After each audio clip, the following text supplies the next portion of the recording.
Assalamualaikum warahmatullahi wabarakatuh. Pemirsa, berjumpa lagi bersama Yayas Ilyas Channel.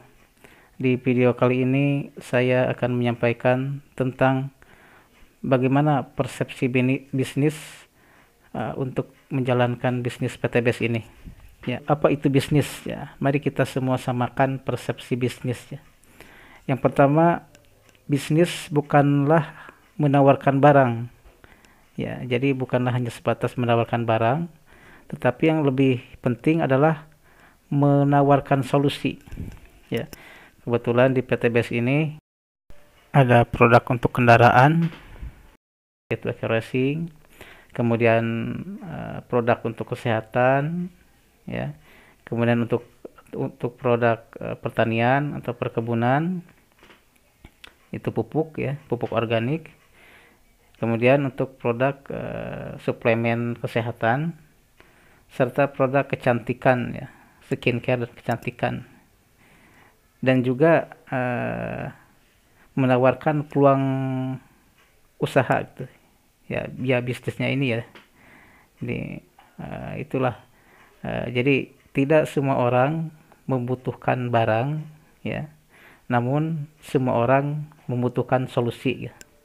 Jadi kita harus mengetahui dulu kebutuhan suatu kondisi orang itu apa, gitu ya. Juga tidak hanya sebatas barang, namun juga solusi lah, katakanlah solusi, yaitu sebuah peluang usaha untuk mendapatkan income. Iya. Kita lanjut nomor 2. Bisnis bukanlah menjual dan mengiklankan produk, ya, melainkan ingin memberikan manfaat dari produk yang ditawarkan, ya. Jadi di bisnis PTBS ini salah satu syaratnya untuk bermitra adalah selain mengisi atau registrasi, ya, mengisi data, kemudian belanja paket produk, ya. Supaya apa? Supaya produk itu kita pakai, kita ambil manfaatnya, ya. Kemudian kita bisa mengetahui atau merasakan manfaat dari produk-produk yang dipasarkan oleh PTBS, ya. Jadi kita bisa menjadi testimoni kepada orang-orang yang kita ajak, gitu, ya. Ya. Jadi yang lebih dikedepankan atau tujuannya, ya, yaitu menginformasikan manfaat dari produk, ya. Dan juga kebetulan di PTBS ini juga menawarkan peluang usaha, ya, kita sampaikan peluang usahanya atau peluang bisnisnya yang menjadi sumber income. Ya, selanjutnya yang nomor 3 yaitu penolakan dalam berbisnis itu merupakan hal yang biasa, gitu. Ya, karena tidak semua orang itu mengerti bisnis atau bahkan butuh bisnis, ya. Namun semua orang butuh solusi, ya, seperti yang poin pertama tadi. Dan kita sebagai yang menjalankan bisnis itu harus jangan menyerah, ya. Karena kalau yang namanya menyerah, ya, sudah kita tidak di bisnis apapun, kalau kita seorang penyerah, gitu, ya, kita bukan seorang pejuang, ya, mungkin kita akan rugi sendiri, ya. Ya, di apapun bisnisnya, gitu. Nah, terutama di bisnis PTBS ini, ya. Nah, karena selain ada manfaat produk, ya, kita juga ada peluang income-nya atau peluang pemasukannya, ya, berupa penghasilan, ya, dari komisi sponsor, kemudian ada komisi pasangan, kemudian sampai reward, ya. Ya, jadi jangan sampai menyerah, ya. Kalau bolehlah istilahnya kita itu merasa capek, lelah, cukuplah istirahat sebentar, kemudian kita berpikir lagi untuk ke depannya, ya. Jadi ketika kita berpikir lagi untuk ke depannya, insya Allah pikiran, tenaga, apapun yang menjadi modal kita untuk berjuang, itu kita seolah fresh lagi lah ya, jadi kita berjuang lagi ya. Jadi sebuah penolakan itu adalah hal biasa yang harus kita lewati ya. Kemudian selanjutnya, penolakan tersebut ya akan terjadi karena ada dua faktor ya.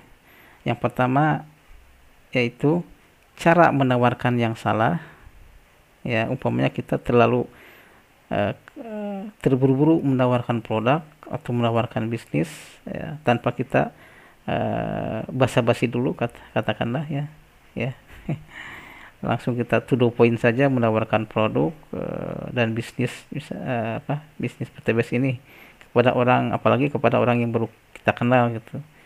Ini juga mungkin kepada orang yang sudah kita kenal lama pun mungkin orang akan merasa kaget gitu.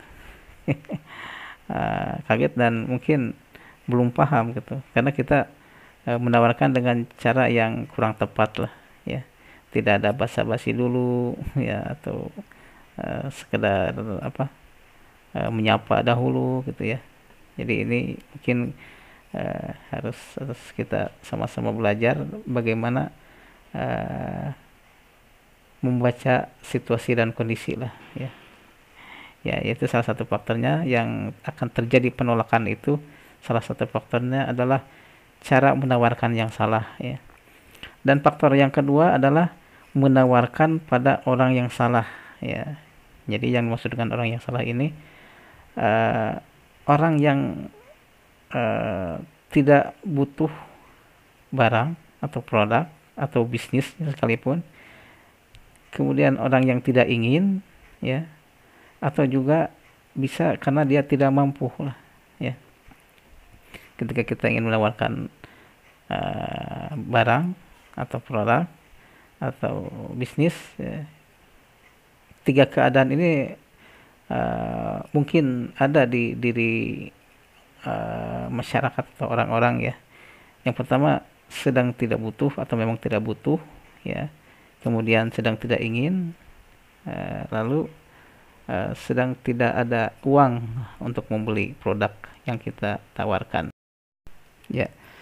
Yang selanjutnya, yang nomor 5, yaitu seseorang akan mudah membeli ya, membeli produk yang kita tawarkan, atau akan mudah untuk membuka pikiran dan hatinya untuk menyimak, mendengarkan, menyimak ya, dan untuk timbulnya rasa penasaran ya, ketika sedikitnya kita kenal dengan orang tersebut ya, atau kita harus mengenal dulu orang tersebut ya. Tentu itu sebagai etikanya kita bertemu dengan orang baru, katakanlah ya, kita berkenalan dulu, kemudian basa-basi dulu mengenai bagaimana kondisinya, kondisi kesehatannya, kondisi keluarganya, misalkan kondisi lingkungannya ya.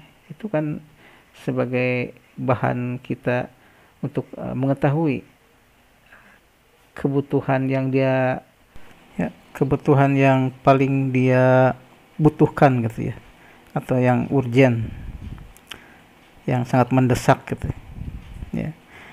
Kemudian ya, nomor ke-6 yaitu iklan secara terang-terangan ya, itu sedikitnya sangat salah ya, atau dilarang, karena umumnya manusia itu tidak suka melihat orang yang jualan secara langsung to the point ya. Sudah mah langsung to the point, langsung tawarkan secara terus-terusan gitu ya. Ini mungkin langkah yang salah juga ya. Jadi akan lebih beretika lah, katakanlah dibikin nyaman dulu, seperti memperkenalkan diri, istilahnya basa-basi dulu ya, mengenai keadaan orang tersebut, bagaimana kabarnya dan segala macamnya, agar terjadi ada interaksi dulu, ada komunikasi. Juga seandainya kita akan menawarkan suatu produk, kita harus memahami dulu produk tersebut ya, dan istilahnya dihubungkan dengan keadaan eh, orang yang kita ajak bicara atau yang akan kita ajak atau yang akan kita tawarkan bisnis itu, kita memahami dulu kebutuhan pada saat itu apa yang dia perlukan gitu. Entahkah itu dia bisa jadi sedang dalam kesulitan ekonomi atau dalam keadaan sakit dan lain sebagainya, ya. Dan yang ketujuh, sebagai pebisnis harus selalu berpikir positif dan optimis katanya. Ya, jadi selalu berpikir positif dan optimis ya. Ya, walaupun terkadang kita labil ya kondisi orang itu. Kadang katakanlah semangat dan downnya itu naik turun ya kadang-kadang ya. Ya, itu yang selalu harus kita usahakan, itu selalu berpikir positif dan optimis ya. Jadi mindset seorang pebisnis, jangan pernah mengatakan ya, walaupun pernah ya, tapi tetap kita harus berjuang lah untuk tidak mengatakan ini bisnis tidak mungkin sukses, katakanlah misalkan. Ini saya mana bisa karena saya tidak pandai berbicara, tidak pandai menyimak atau memahami keadaan orang gitu. Kemudian misalkan untuk bisa sukses di bisnis ini hanya bagi orang-orang pertama mungkin berpendidikan tinggi lah katakan, karena mereka sudah terbiasa dengan kondisi bergaul dengan orang-orang yang ya katakanlah berpendidikan lah ya. Atau juga mungkin kita mindset berpikir bahwa yang akan sukses dalam bisnis ini hanya keturunan yang sudah yang punya modal saja gitu, karena mereka lebih berani karena punya modal gitu. Nah, jadi mindset seperti ini sedikit-sedikit harus dihilangkan dari seorang pebisnis lah, atau dari kita yang akan menjadi atau langkah-langkah untuk memulai bisnis gitu. Ya, jadi insya Allah selalu ada peluang di setiap kesempatan. Tinggal kita fokus pada peluang tersebut,